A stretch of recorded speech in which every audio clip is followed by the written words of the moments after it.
I yank open the sauna door. Laura, why are you in my sauna? She lounges naked on the bench.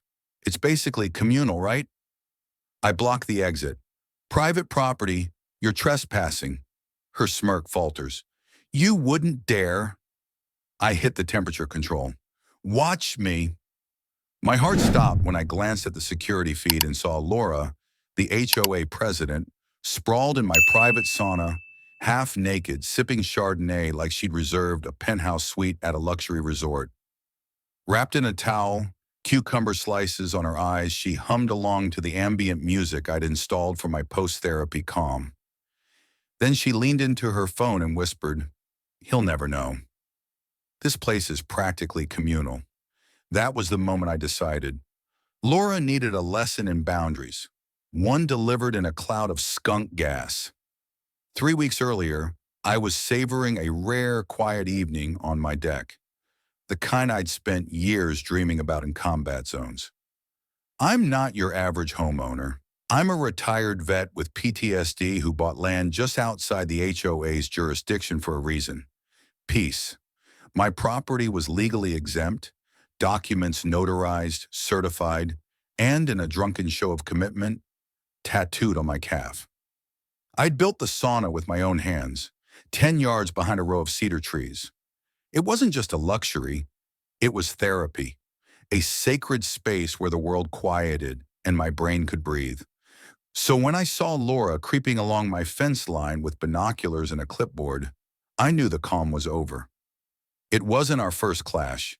She once threatened me over my porch lights, soft amber LEDs, which she claimed ruined the uniform glow of the neighborhood.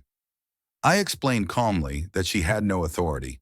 She smirked, dropped a violation notice in my mailbox, and strutted off like she'd won. Next came a smear campaign. She told the HOA board I was a paranoid recluse who was too good for her vegan barbecue. She actually said, "He thinks he's above HOA values. He's a danger to cohesion." Then she crossed the line. She hired landscapers to cut a heritage oak tree on my land, claimed it cast an aggressive silhouette. I only stopped her by waving the land plat and threatening a lawsuit. After that, I doubled down on legal prep: permits, fire inspections, property surveys, even a signed letter from the county confirming I was not part of the HOA.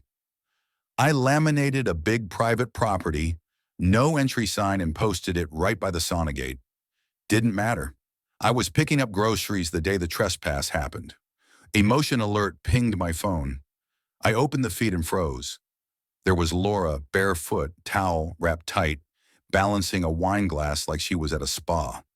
She strolled in like she'd done it before, swapped out my meditation playlist for some watered-down spa music, reclined on my cedar bench like Cleopatra. "He'll never know," she said with a smug little laugh, setting her phone on my shelf. She lounged for 40 minutes. 40 minutes. Then she walked out like it was her Tuesday routine. My hands shook with rage. This wasn't a mistake. It was a pattern. The arrogance, the entitlement, the violation of the one place I'd built to feel safe in. That night I didn't sleep.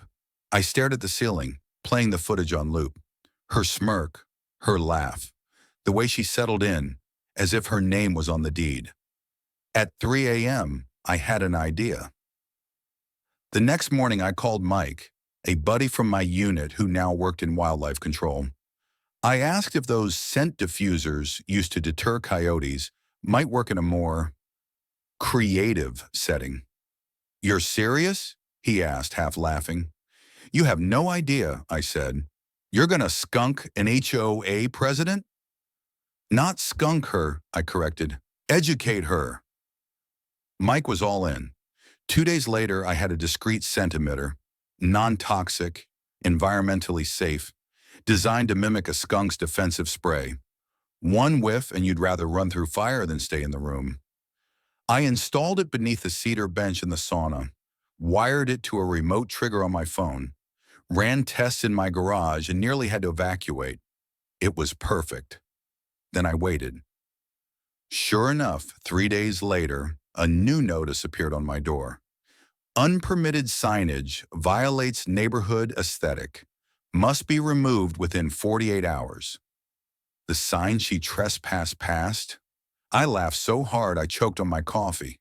That evening I showed up at the HOA meeting. I usually avoid them, but tonight was special. Laura, smug as ever, was midway through a speech about property cohesion when I stood up. I have something to share, I said, plugging in a USB. The screen lit up with surveillance footage. Laura sneaking into my sauna, sipping wine, reclining, whispering about communal space. The room gasped. Laura froze. She stammered. I thought it was part of the neighborhood pool amenities.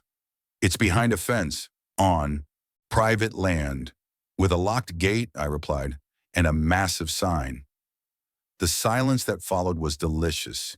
Even her allies shifted uncomfortably. The board promised to review her conduct. I wasn't holding my breath, but I had more in store. 2 days later, it happened. I was frying eggs when my phone pinged. Laura was back, fluffy towel, face mask, humming as she slipped through the gate. She set down her wine, turned on spa music, fanned herself with a laminated HOA bylaw. I waited, then pressed the trigger. A silent burst hissed from beneath the bench. 5 seconds, she blinked. 10, she sniffed. 15, her face twisted in horror. She stood up too fast, slipped, screamed, slammed into the door. The auto-close feature had reset. The door jammed. She banged on the glass. "Help!" she shrieked, towel slipping, face mask streaked with sweat. She finally wrenched the door open and exploded out of the sauna like a rocket. Barefoot, mask melting, shrieking about chemical attacks. She sprinted across my yard like a banshee, nearly tripping on my hose. My outdoor cameras caught it from 3 angles. One neighbor, watering her garden, filmed the whole escape on her phone. Laura called the police. When the officers arrived, she was in full meltdown mode, sobbing about chemical warfare and claiming I booby-trapped the sauna. I showed them the footage, her repeated trespassing, the warning signs, the diffuser. One officer couldn't hold back. "Ma'am, you're lucky it wasn't a real skunk." He issued her a formal trespassing warning. She stormed off with a towel over her head like a defeated emperor. That night, I watched the replay at least 6 times, laughing harder than I had in years. Not out of cruelty, but catharsis. For once, the invader didn't win. By morning, my phone buzzed nonstop. My neighbor's video had gone viral, labeled Steam Room Laura. Memes flooded our community Facebook page. Her scream became a TikTok ringtone. Someone added dramatic music and uploaded a slow-mo edit. People I hadn't talked to in months sent me links and crying emojis. But Laura wasn't done. A cease and desist letter arrived, courtesy of her cousin, a self-proclaimed attorney, accusing me of defamation and chemical assault. My friend Ethan, a real lawyer, took one look and laughed. "This looks like it was typed on a kid's Chromebook." I compiled a file, trespass footage, permits, property maps, and her HOA violation history. Word spread, and neighbors began submitting their own complaints. One woman shared how Laura fined her for a 4th of July wreath. Another recalled being scolded for hanging a porch swing. Someone got cited for having a balloon at their child's birthday party. At a special emergency HOA meeting, I presented everything. The footage, the notice trail, the skunk incident. Neighbors lined up behind me. One woman stood and said, "I've lived in fear of her for years. Thank you for standing up." Another added, "She made us ashamed to enjoy our homes." When the vote came, it wasn't close. Laura was removed as HOA president. Afterward, I got handshakes from folks who never used to make eye contact. One neighbor baked me cookies. Another offered to help stain the sauna deck. Even the board, previously blind to her antics, apologized. Laura moved out 2 months later, quietly, Her house sold at a loss. I kept the diffuser, just in case. The sauna? Still my sanctuary. But now every time I step in, I glance at the cedar bench and smile, knowing that somewhere out there, Laura still twitches at the scent of eucalyptus. If this story moved, you don't forget to like, share, and subscribe for more powerful true stories. Your support allows us to keep delivering valuable insights and stories that inform and inspire people everywhere. Thank you for watching Work Story, and see you in the next one.